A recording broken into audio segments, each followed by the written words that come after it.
یہ اچانک ہی ایک سلسلہ بن گیا ملاقات کا، یا پھر کوئی پلاننگ تھی کافی عرصے سے جاری تھی اور آپس میں بات چیت کا سلسلہ جاری تھا، آپ میں، فواد چودھری میں اور محمود مولوی صاحب میں؟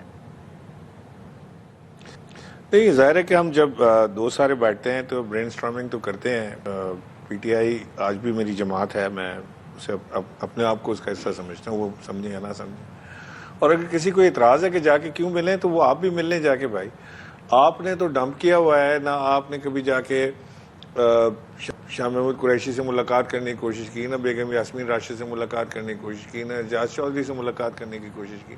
میری یہ کوئی پہلی ملاقات تو نہیں ہے، میں تو ملاقاتیں کرتا رہتا ہوں. میں جب بھی موقع ملتا ہے، کوئی اسپتال آتا ہے یا کوئی ایسا موقع ہوتا ہے کہ مجھے کوئی چانس مل جائے تو میں جا کے اپنے پرانے رفیقوں سے، دوستوں سے ضرور خیریت پوچھتا ہوں ان کی.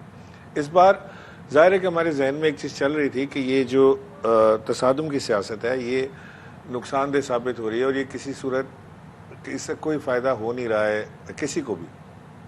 پاکستان کو تو نقصان ہے ہی، نہ اسٹیبلشمنٹ کو اس کا فائدہ ہے، نہ تحریک انصاف کو اس کا فائدہ ہے. سب سے بڑا نقصان خود تحریک انصاف کا اپنا ہے، اور اس کو ختم ہونا چاہیے. تو ہم یہ اپنا ایک پلان کر کے چیزیں سوچ کے، اور پھر اتفاق ایسا ہوا کہ شاہ جی 28 تاریخ کو اسپتال آئے، ان کے کوئی گال بلیڈر میں ان کے سٹونز تھا یا کوئی ایشو تھا، اس کے لیے وہ آئے تھے. تو جب ہم نے ایک موقع اپرچونٹی تلاش کی اور وی وینٹ دیر، اور ہم نے جا کے شاہ جی سے ملاقات کی. عیادت بیسک وہ تھا، لیکن ذہن میں یہ بھی تھا کہ ہم ان کے ساتھ بیٹھ کے جو یہ معاملات چل رہے ہیں، جو خرابی چل رہی ہے، اس کے اوپر ڈسکس کریں گے اور سنیں گے کہ وہ کیا سوچتے ہیں اس بارے میں. بالکل 100% کلیئر تھے شاہ جی. انہوں نے سب سے پہلے کہا کہ جی تصادم کی سیاست جو ہے یہ ہمیں نقصان دے رہی ہے، اس سے آگے معاملہ نہیں چل سکتا اس طرح.